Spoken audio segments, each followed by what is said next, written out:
rising from the monstrous depths to astound and amaze.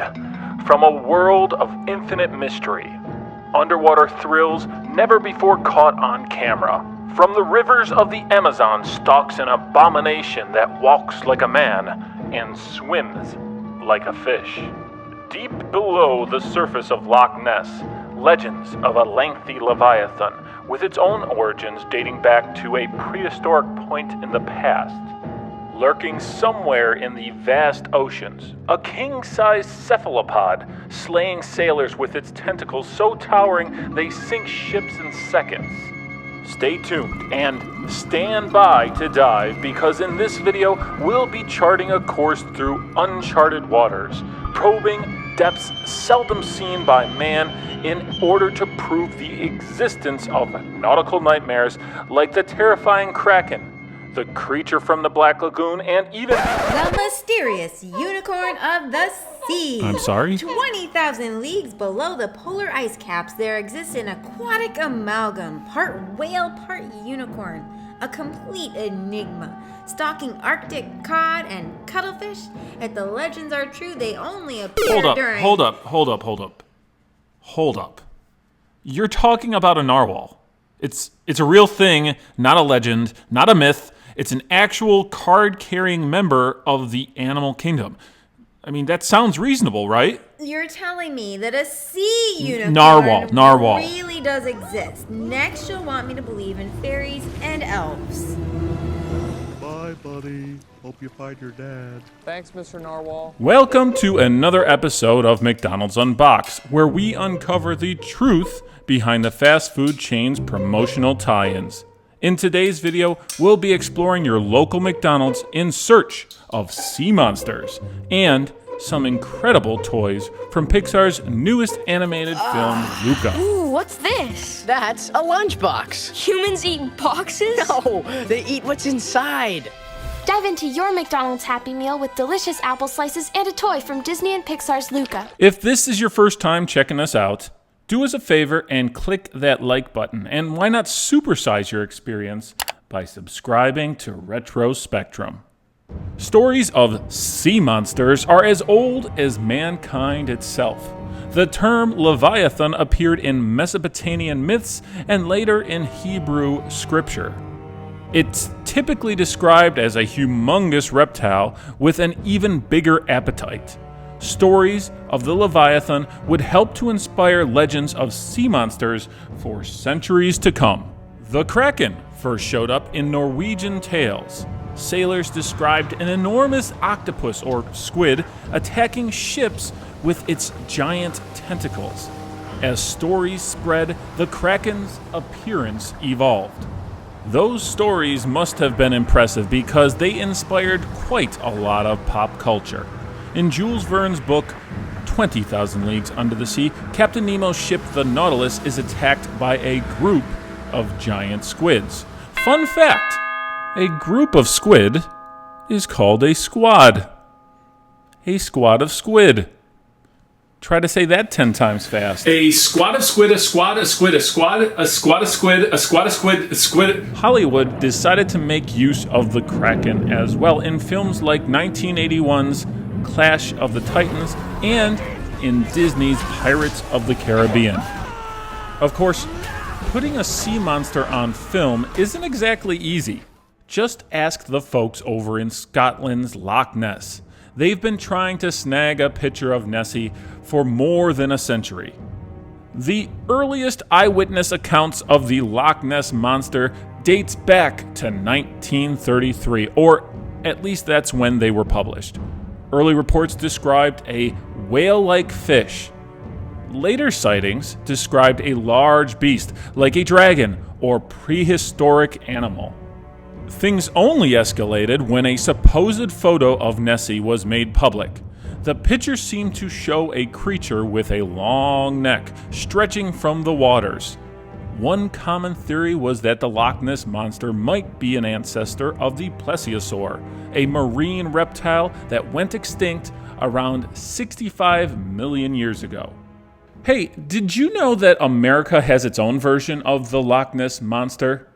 Hidden deep below the waters of Lake Champlain lives a beast 100 feet in length. Or so they say. Bellua aquatica champlainensis, or as locals like to call it, Champ. These legends have become so popular in Vermont that they even named their minor league baseball team the Lake Monsters. Yeah, Champ is cool and all, but I bet he's got nothing on the San Diego Chicken. Oh my, what a baseball game! The chicken winds up. Here's the pitch. Ronald swings. It's a fly ball. The pitcher gets the ball, and Ronald's safe at home. It's a good time for the great taste. You won. I always knew it was in the bag. At McDonald's. The search for sea monsters had sparked the imagination of men, women, and children the world over. The 20th century saw the birth of cryptozoology, a pseudoscience with the goal of proving the existence of creatures from folklore, like the Kraken and the Loch Ness Monster. And again, it wouldn't be long before Hollywood and television had to get in on the fun as well. Does anyone remember Sigmund and the Sea Monster? This was one of those strange, quintessentially 1970s programs geared towards children at the time. Not unlike H.R. Pufnstuf, The Banana Splits, or, of course, McDonald Land. McDonald's in McDonald Land. McDonald's in McDonald Land. I mean, who could forget about all those wacky residents of McDonald Land, like Officer Big Mac, Mayor McCheese, or that contemptible cutthroat Captain Crook? I wonder if he ever encountered any sea monsters while sailing around on the SS Filet-O-Fish. McDonald's Land is absolutely terrifying. But not nearly as terrifying as our next entry, the Creature from the Black Lagoon. This amphibious antagonist first hit theaters in 1954. His hobbies include swimming, of course, frightening villagers, and homicide. That's fun. He also enjoys eating seafood and tickling the feet of beautiful women. The Creature from the Black Lagoon wound up being a cinematic success, cementing this sea monster as one of the most iconic and memorable movie monsters. Despite his predilection for violence, he wound up being a sympathetic character for some moviegoers. Didn't you just love the picture? I did. But I just felt so sorry for the creature. At the end. Sorry for the creature? Why'd you want him to marry the girl? He was kind of scary looking, but he wasn't really all bad. I think he just craved a little affection. You know, a sense of being loved and needed and wanted. So now, in 2021, something strange is rising from the mysterious waters of the Italian Riviera. Oh, and they should also be popping up at your local McDonald's. Are you sure about this? Trust me, I'm an expert. All right, I think it's time to check out the box. What do you think? Bring it on. If I look at the front of the box, it's just your traditional Happy Meal box with the smile in front, but what's different?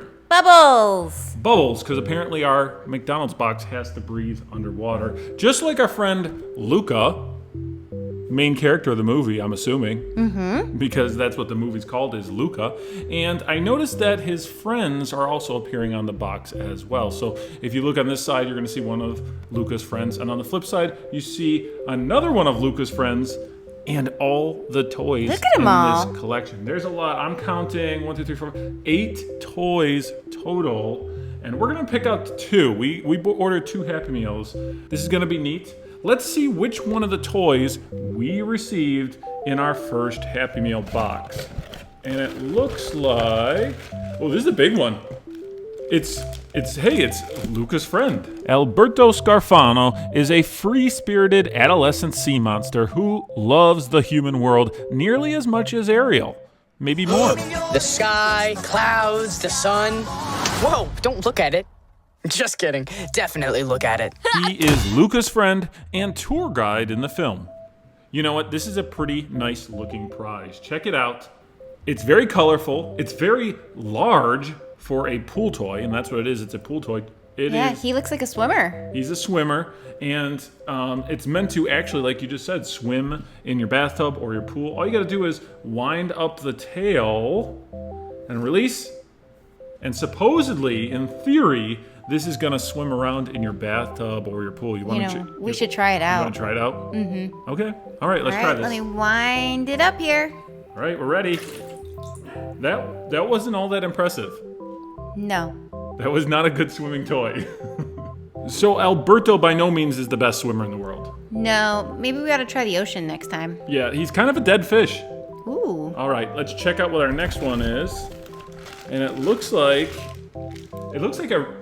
a really fat cat. Machiavelli is a cat, and one of the first characters to discover that the boys are in fact sea monsters. He is named after the Italian philosopher and writer Niccolo Machiavelli. So this is Machiavelli the cat from the movie. I love the fact that he's kind of got like a mustache for a muzzle. It's kind of funny looking to me. Yeah, he's got a great little shape here too. Great little shape, and there's a button on bottom. So what do you think he does? Oh, he's a squirter. He's gonna squirt some water because all these different toys have to have something to do with water. So do you want to give it a go? Yes. That was hard to watch. We hope you enjoyed experiencing the all-new McDonald's Happy Meal featuring characters from the film Luca. Now we'd like to hear from you. Have you seen the movie Luca, and what did you think about the film? Also, do you believe in any of the sea monsters we talked about in today's video? Let us know in the comments section below. I believe in sea unicorns. That's because they're a real thing, and they're called narwhals. And if you enjoyed this video, please drop a like and consider subscribing to Retro Spectrum so that you don't miss a single episode of McDonald's Unboxed.